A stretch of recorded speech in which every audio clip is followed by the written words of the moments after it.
Snow Watch, day 5. I remembered it this time.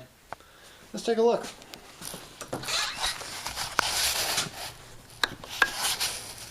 Nothing. No, nothing. Son of a bitch. So, it's pretty late out. Let's get done hanging up my TV in my bedroom. Holy shit, that was a ordeal and a half. You'd think hanging a TV on a wall would be so simple. No, not when your house was built 1905. Couldn't find the studs. We probably drilled, I counted, last time I counted it was 47 holes in the wall. So that sucked. So there's got to be at least 60 plus now trying to find a stud. And it turns out my studs are 29 inches on center. Like, who does shit like that? But then again, what do you expect when the house is like 100 and something years old? But I'll tell you what is old is my wheel horse.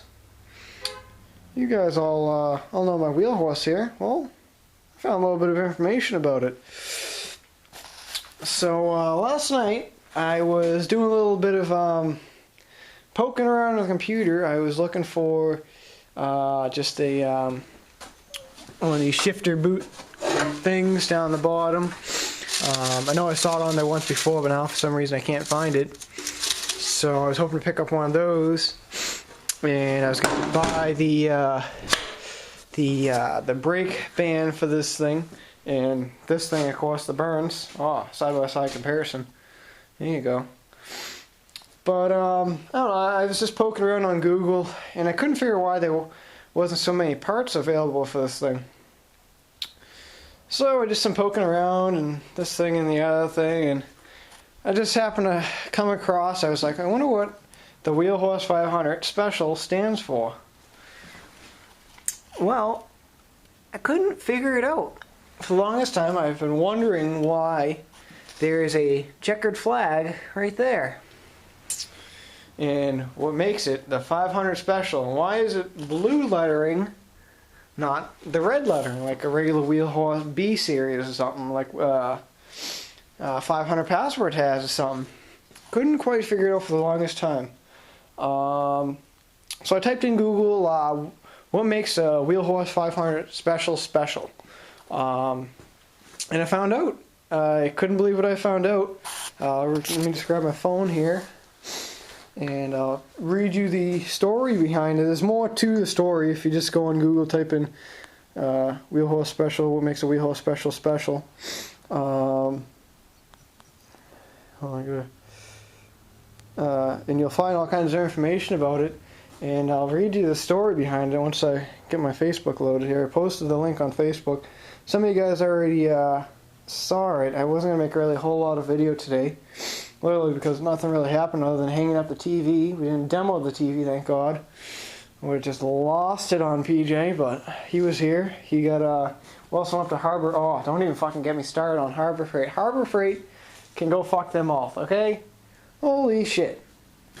So, you guys all know my welder that was over there. Well, they didn't want to take it back. Yeah, they didn't want to take it back. I put up a little bit of a scene there, and well, I gotta go back there tomorrow, and I gotta talk to like head honcho owner of the store apparently.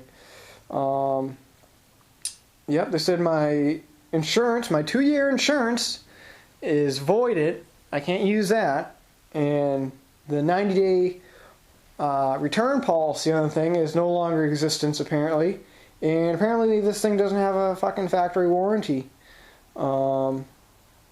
So they really fucking screwed me on that welder. They fucked me over. And I told them I only used it once. I did probably about 5-10 tack welds, and then the next thing you know, the hose caught on fire. Well, they fucking put up a huge stink about it. I couldn't believe it. So they're refusing to take my welder back when it's still under fucking warranty. Different things like that. So I'm not even gonna fucking go there. But Harbor Freight can go fuck their mouth for right now. Kind of got me really pissed off today. So I'm just trying to get this thing here to load up. There it is. Oop, don't want that. But yeah, so they can go fuck themselves. That pretty much pissed me fucking right off. They wouldn't wouldn't take back my broken welder that they just gave me not even 2-3 months ago. Like, how does that fucking work, you know? Only used it once. I can see if I used it 5-6 times. But, no. Then the TV mount thing that I bought from them, they fucking gave me the wrong screws, so I had to go to Home Depot and get my own, so they're just fucking pissing me off, but... Anyway, I'll read you the story here. If you go on Google.com and just search Wheelhouse 500 Special, what makes a Wheelhouse 500 Special, you'll get more information on it, but this is just like a brief little summary. So pretty much what the deal is, in the 1960s, Indianapolis Motor Speedway had a relationship with the Wheelhouse. At this time, Rico Sales was a local distributor of tractors, and they sponsored the Indy 2.5-mile race, which featured local celebrities riding their tractors one lap around the track. For many years, Wheelhouse tractors became known for towing the race cars from the garages to the race pits. As a result, Wheelhouse issued a commemorative tractor in the 1960s called the Wheelhouse 500 Special. The 500 Special came in existence too, which are special blue-white letter decals on each side of the hood. Bing and bam. And white decals on each side of the hood. The 500 Special was designed to be a rare collector's piece. Just how rare they are. Really don't know how many were made. Roughly about 3,000 were produced and sold in Indiana, Michigan, and Ohio only. So that's just a brief little summary. I've done some more research about it. So pretty much what happened was the drivers and stuff would use these things, and they'd use them to tow their cars and stuff around, which explains why there's such a crazy ass rear end in this thing. It explains the big transmission in the back here, all cast iron. Explains why they would put a towing hitch in the back. Explains a lot of things. Now, when I first purchased this tractor, I could never figure out why these racing decals were here. Well, I've done more research on it. There's another YouTuber on YouTube that has this exact same tractor. He's in the exact same state as me. I can't think of his name offhand. It begins with like T, something like that. But he has the exact same one. He just did a valve job on it, and he just put a new piston and rings in it. And he has the newer version of this. There's two different versions of it. Wheelhouse produced two different sets. One was to be meant and ridden on the Indianapolis Motor Speedway track, and the ones with the 6, they would be like a 6 right here, were produced for regular homeowners. The ones without the 6 were made for the track, which I think is fucking awesome. So lo and behold, this tractor here has actually been driven on the Indianapolis Motor Speedway track. I think it's fucking awesome. I always thought this tractor was cool, but it just made it even more cooler to me now. I mean, I'm a fucking NASCAR fan, and well, what better than to have a racing tractor? And that explains a lot. They have the serial number lookups, and I've already looking up the serial number on it, and the serial numbers actually match up to the descriptions. There was only like a certain amount of these actually made. They said roughly about 3,000 were made.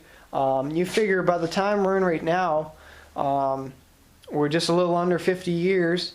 You figure there's got to be less than maybe 1,000 tractors, maybe 1,000 of these things left, if that. I mean, I'm thinking maybe 1,000 less. There's no way there could be 1,000 more, because you would see more of these parts on eBay, or you'd see more on Google, or you'd see more on YouTube.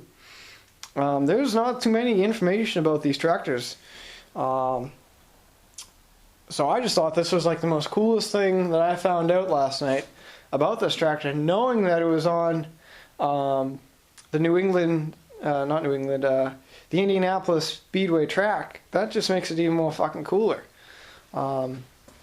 I mean, who knows who even fucking drove this tractor? For all I know, Bobby Allison could have drove it. I don't know. But then again, I don't think Bobby Allison raced during that time period. I don't know. But I'm not getting into that. So I just think it's a pretty cool deal that I got going on here. So that's pretty fucking sweet. I couldn't believe I read that last night and, well, found a little bit of information about it. And I think mine's everything original except for the motor. I still have the motor kicking around right there, but I don't think this is the original motor on it. Looks like just a replacement motor, but I'm not getting into it. I put a Vanguard on it, and that was the best decision I've ever done. I bet you if Wheel Horse did it, they did it too. They would have done it if they had it back then. But, yeah, it just made it even more cooler for me. But, oh, look at the burns. I'm going to get new tires for both of these pretty soon, I'm hoping. Wheel Horse first, obviously. I'm going to get ag tires on this one and ag tires on that one too.